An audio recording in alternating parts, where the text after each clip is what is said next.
Oi, gente, eu sou a Arlete, sou pediatra e esse é um canal em que eu trago conteúdo sobre cuidados com bebês e crianças, tá bom?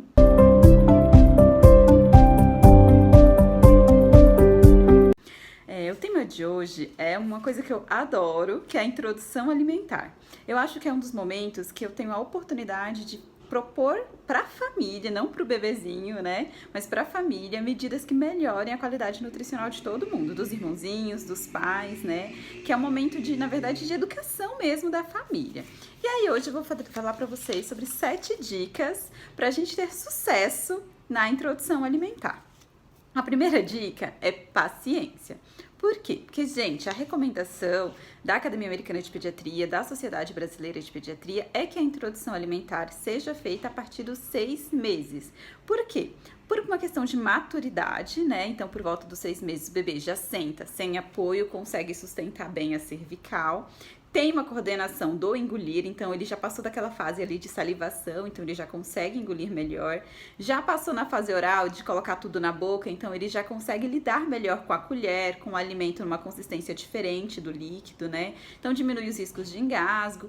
Então as chances de você ter um sucesso na introdução alimentar é melhor se começar realmente aos 6 meses. Outra coisa é que do ponto de vista nutricional, o leite materno ou as fórmulas adequadas para a idade, elas suprem todas as necessidades nutricionais de um bebê até o 6º mês. Já a partir do 6º mês, essas necessidades mudam e aí é preciso realmente fazer essa transição.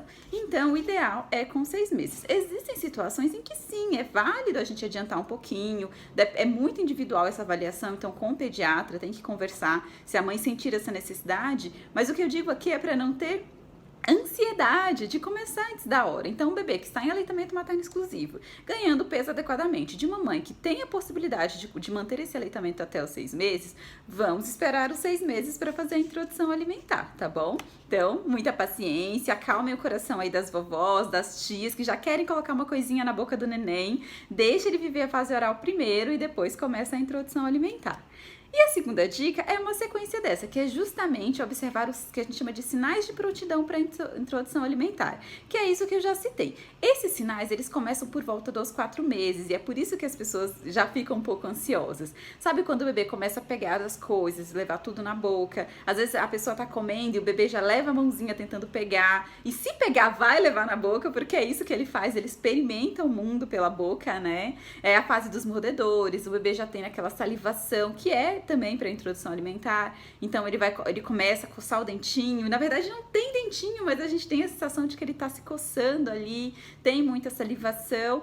Então, esses sinais é realmente o bebê se preparando para a introdução. Mas lembrar que é importante o sentar com apoio, né? Mas ter uma boa sustentação cervical, então o pediatra tem que avaliar mesmo a criança antes de começar a introdução alimentar. Aí, a terceira dica é a escolha dos alimentos. Gente, isso é super importante. Não vou detalhar isso nesse vídeo, porque a ideia é só algumas dicas mesmo. Mas, assim, isso tem que, sim, conversar muito com o pediatra e, às vezes, até com o nutricionista para fazer as melhores escolhas para o bebê. Aquilo que a gente fala sempre, né? Mas açúcar é proibido na introdução alimentar. A gente não dá alimentos com adição de açúcar. Não confunda, as frutas têm frutose, né? Que é o açúcar da fruta mesmo. Mas adicionar açúcar refinado aos alimentos do bebê, jamais. E alimentos que contêm adição de açúcar, então o famoso danoninho, aquelas bolachas, né, de maisena que as pessoas gostam de dar, tudo isso tem adição de açúcar e não deve ser oferecido para o bebê nessa fase. Então, a introdução alimentar, ela tem que ser baseada nos grandes grupos alimentares, então tem que ter os carboidratos, que seja pela batata, pela mandioca, batata doce, cenoura, abóbora, né, os legumes. Tem que ter ali a proteína, então vale a carne, o ovo, o peixe, o frango. As frutas, todas as frutas são muito bem-vindas na introdução alimentar. A gente já começa a dar água. O suquinho a gente evita e depois eu conto pra vocês em outro momento porque que a gente não recomenda aquele famoso suquinho de laranja, né? Aquele suco, mesmo sendo de suco natural, a gente não recomenda ainda na introdução alimentar. Mas é fazer boas escolhas e fazer aquele pratinho colorido com um pouquinho de cada grupo alimentar, né? Vale o arroz, vale o feijão na introdução alimentar, com alguns cuidados no preparo, mas é isso, é focar no que é natural, no que vem da terra, que vai dar certo para o bebê, certo?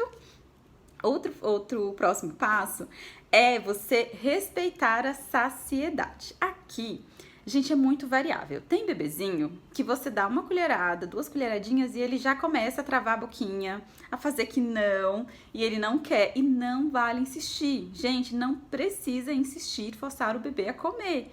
Tem que respeitar a saciedade deles, que às vezes é com uma pequena quantidade. No entanto, nesse meu último ano aí do consultório, eu me deparei com vários bebezinhos que era o contrário, que eles não paravam de comer. Eles não davam nenhum sinal de saciedade. Se você continuava ofertando, eles iam e comiam. Nesse caso aí, o que eu recomendava para as mães é respeitar as porções, né? Então o bebê pode comer uma banana inteira, pode comer meia fatia de mamão, pode comer um quarto de uma fatia de abacate, né? No pratinho, assim, é uma dica que, gente, não tem referência, tá? Eu não li isso lá em nenhum manual da Sociedade Brasileira de Pediatria, mas uma dica é porcionar, né, fazer as porções pela mãozinha do bebê, né? Então, mais ou menos aquela quantidade ali de um legume, do arroz, do feijão e da carne, fazendo um pratinho ali correspondendo a uma quantidade e realmente respeitar, né, esse pratinho pro almoço, uma fruta no lanche da tarde, ou tem algumas receitinhas de bolo, de panqueca, com ingredientes integrais, naturais, que também vale aí nessa introdução alimentar. Vamos ver o que mais. A frequência, né? Essa é a última dica. É muito comum que quando você oferece um alimento pela primeira vez, a criança, ela recuse. Na verdade, às vezes não é recusa, né? Ela coloca pra fora e isso é o sinal de extrusão. Que é, na verdade, que o bebê, ele se põe o alimento na boca e ele não sabe o que fazer com esse alimento ainda no comecinho da introdução. Então, ele acaba pondo pra fora. E alguns pais já interpretam isso como se o bebê não quisesse comer.